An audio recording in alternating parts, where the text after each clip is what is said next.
श्री शिवाय नमस्तुभ्यम। सावन माह की अष्टमी तिथि और वो तिथि आई है इस बार सोमवार की, और सावन सोमवार की अष्टमी तिथि है ये। और गुरुजी पंडित जी प्रदीप मिश्रा जी द्वारा बताए गए बहुत ही विशेष उपाय है जो केवल मात्र सोमवार की अष्टमी आने पर ही किया जाता है।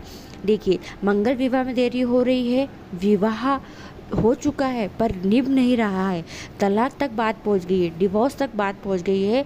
विवाह हम चाह रहे कि हमारा बना रहे, ये डिवोर्स टल जाए, ये डिवोर्स ना हो, उसके लिए उपाय है। रोग मुक्ति का उपाय है, मनोकामना पूर्ति उपाय है, यानी बहुत सारे उपाय गुरुजी द्वारा बताए गए हैं।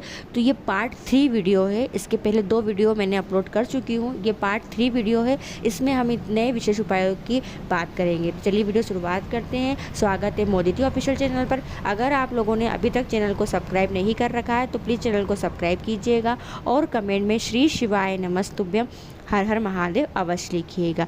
देखिए, सावन माह की जो सोमवार की अष्टमी है ये बहुत ही खास दिन है, क्योंकि सोमवार की अष्टमी के दिन महादेव और माँ पार्वती का मिलन हुआ था। जी हाँ, तो अगर बहुत ज़्यादा परेशान हो चुके हो, अपने जीवन से बहुत हताश हो चुके हो, थक गए हो, हार गए हो, तो ये बहुत सुनहरा दिन आता है जिस दिन हम महादेव को मनाते हैं। तो चलिए वीडियो शुरुआत करते हैं। पहला उपाय, जिन पति और पत्नी में बहुत ज़्यादा कलेश होता है, बहुत ज़्यादा लड़ाई होती है, लड़ाई समाप्त नहीं हो रही है और लड़ाई यहाँ तक पहुँच गई है कि एक दूसरे का मुंह नहीं देख रहे हैं और डिवोर्स तक बात पहुँच गई है, पर कहीं ना कहीं दिल चाहता है कि डिवोर्स ना हो, तलाक ना हो, हम जैसे पहले समय गुजारते थे, जैसे हमारा प्रेम था, जैसे हमारा प्यार था, वापस वैसा हो जाए। हमारा जो पति है वो वापस हमारे साथ रहने लग जाए या पत्नी हमारे साथ रहने लग जाए। अगर पति गलत संगत में जा रहा है, किसी गलत स्त्री के चक्कर में पड़ गया है और हम चाह रहे हैं कि वो हमारे पास रहे, हमारे साथ रहे, तो ये विशेष उपाय पति और पत्नी में प्रेम को बढ़ाने वाला, पति और पत्नी के डिवोर्स को रोकने वाला, कलेश को दूर करने वाला, लड़ाई झगड़े को समाप्त करने वाला उपाय है। इस उपाय में आपको लेना है एक बेलपत्री। जी हाँ, एक बेलपत्री और कच्चा सूत। जी हाँ, कच्चा सूत जो होता है वो ही लेना है आपको, जो सफ़ेद कलर का होता है, एकदम कच्चा रहता है ताकि हाथ से भी थोड़ा तो कट जाए। तो ऐसा कच्चा सूत लेना है और एक बेलपत्री लेना है। ठीक है, सोमवार की अष्टमी के दिन 12 अगस्त के दिन, 12 अगस्त को है सोमवार की अष्टमी, तो सोमवार की अष्टमी के दिन सुबह से लेकर शाम तक कभी भी आप यह विशेष उपाय कर सकते हैं। और इस उपाय में करने के लिए आपको अपने साथ किसी एक व्यक्ति को लेकर जाना है, चाहे मम्मी को ले ले, पापा को ले ले, नहीं कोई भी एक व्यक्ति आपको हेल्प के लिए लगेगा इस उपाय में। जी हाँ, आगे समझ में आएगा कि मैं ऐसा क्यों कह रही हूँ। इसलिए इस उपाय को करने के लिए आपको एक व्यक्ति को अपने साथ लेकर तो जाना ही है। ठीक है, क्या लिया आपने? कच्चा सूत और एक बेलपत्री, ये लेकर आप शिवालय जाओ। अब शिवालय पहुंचकर ये दोनों चीज़ को लेकर आपको बैठ जाना है नंदी जी के पास में। जी हाँ, और नंदी जी के पास में किस साइड बैठोगे? तो जो नंदी जी का पाँव उठा हुआ रहता है ना, जी हाँ, जो नंदी जी का पाँव उठा हुआ रहता है, जैसे ये शिवालय में नंदी जी बैठे हैं, अभी नंदी जी जो बैठे हैं इनका जो ये पाँव है जो दिख रहा है आपको, ये पाँव आगे की ओर बढ़ा हुआ है, तो इस तरफ आपको इस साइड पर नंदी जी के पास बैठना है। देखिए, कहीं कहीं शिवालय में नंदी जी शिवालय के अंदर बैठे रहते हैं और कहीं कहीं जगह पर नंदी जी शिवालय के बाहर बैठते हैं। तो ऐसा कुछ नहीं है, जहाँ नंदी जी बैठे हो बस उनके पास जाकर आप बैठ जाइएगा। ठीक है, बैठ गए आप। अब क्या करना है आपको? देखिए, जो बेलपत्री लेकर गए हैं उस बेलपत्री को आपको अपने हाथ में रखकर, जी हाँ, अपने हाथ में रखकर, हाथ जोड़कर, जी हाँ, जैसे आप वीडियो में देख रहे हैं, उस बेलपत्री को अपने हाथ में लेकर हाथ जोड़कर आपको बैठना है। ठीक है, यानी बेलपत्री आपने बीच में रख ली है, दोनों हाथ के बीच में रख ली है आपने बेलपत्री, हथेली के बीच में रख ली है बेलपत्री, दोनों हथेली के बीच में बेलपत्री रख लो और हाथ जोड़कर बैठ जाओ। बैठ गए आप।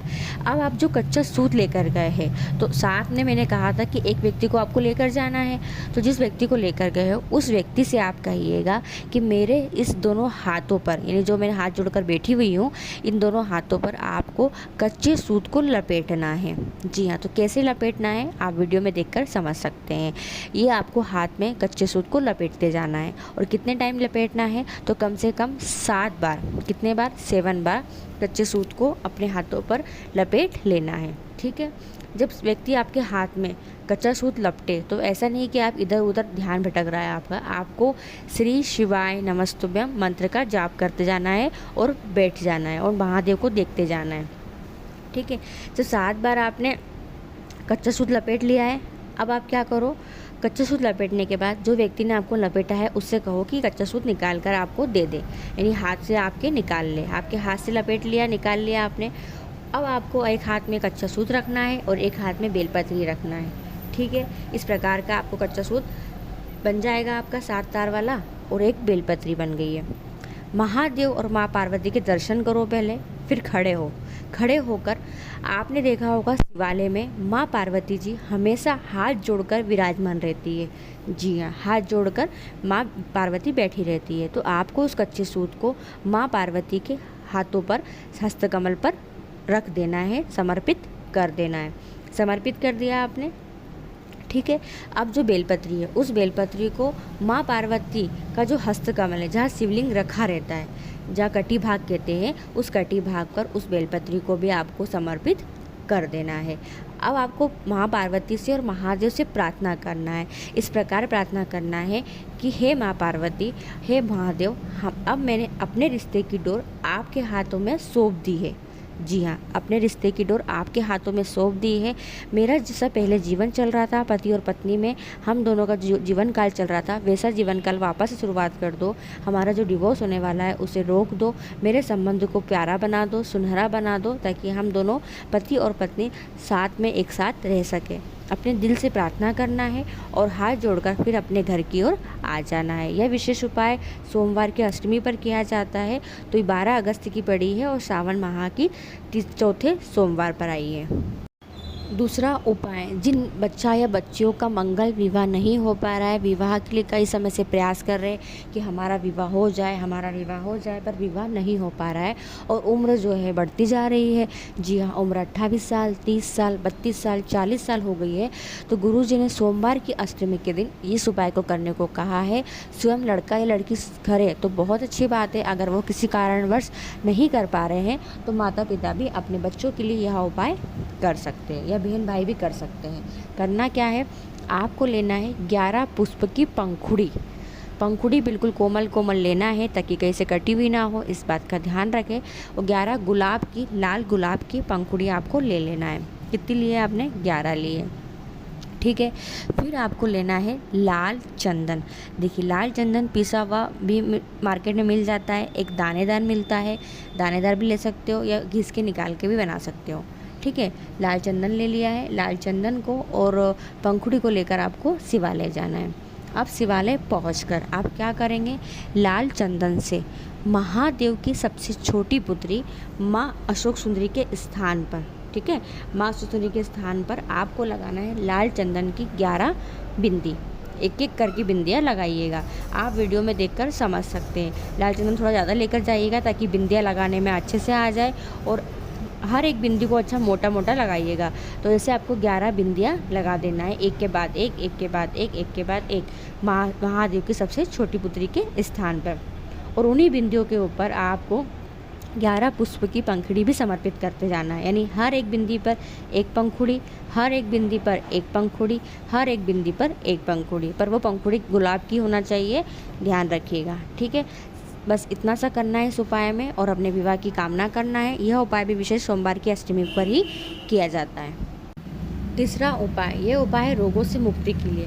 कमर दर्द, घुटना दर्द, पीठ दर्द, कोई भी जॉइंट पेन की समस्या हो या कोई अन्य बीमारी हो, पूरे शरीर में कहीं भी कोई भी तकलीफ हो, अगर आपको कोई भी रोग हो अगर आपको, तो सोमवार की अष्टमी के दिन ये उपाय करके देखिएगा। जी हाँ, करके देख लो कि चलो करके देख लेते हैं, फ़ायदा मिलता है कि नहीं मिलता है। तो ऐसे ही करके देख लो कि हाँ चलो अपन कर लेते हैं। तो घर में कोई भी व्यक्ति बच्चों से लेकर बड़ों तक बीमार रहता है बहुत ज़्यादा, दवाइयाँ समाप्त नहीं हो रही, डॉक्टरों का चक्कर काटना बंद नहीं हो रहा है, डॉक्टरों के जा के पैसे लग गए हैं पर आराम नहीं मिल पा रहा है, दवाइयाँ गोलियाँ खा खा के जी घबरा गया है और आराम नहीं मिल पा रहा है, तो यह उपाय आप सोमवार की अष्टमी के दिन करके देखो।